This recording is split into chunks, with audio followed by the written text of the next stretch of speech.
Cette semaine se pose la question cruciale de l'évaluation.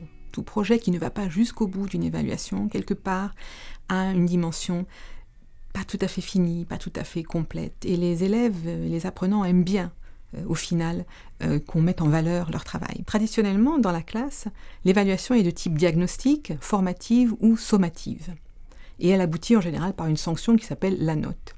Ce n'est pas du tout cette approche, en général, que nous adoptons en éducation aux médias et à l'information, qui est basée sur la pédagogie du projet et de l'accompagnement, où l'évaluation, c'est avant tout la réalisation aboutie du projet qu'on s'était fixé au départ. L'avantage de l'EMI d'éducation aux médias, qui est transversale, et notamment des apports du numérique, c'est qu'on peut évaluer autrement. Comment ? D'abord en auto-évaluation, c'est-à-dire déjà en réfléchissant à ses propres pratiques par le biais de e-portfolio, par le biais d'outils comme des blogs, des notes que l'on partage.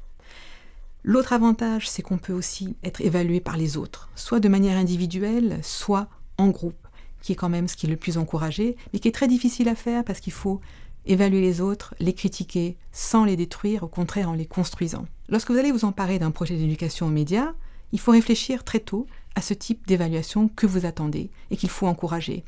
L'important, c'est que ça ne soit pas une évaluation sanction, que ce ne soit pas une évaluation anxiogène, qui remette en cause la personne, l'individu.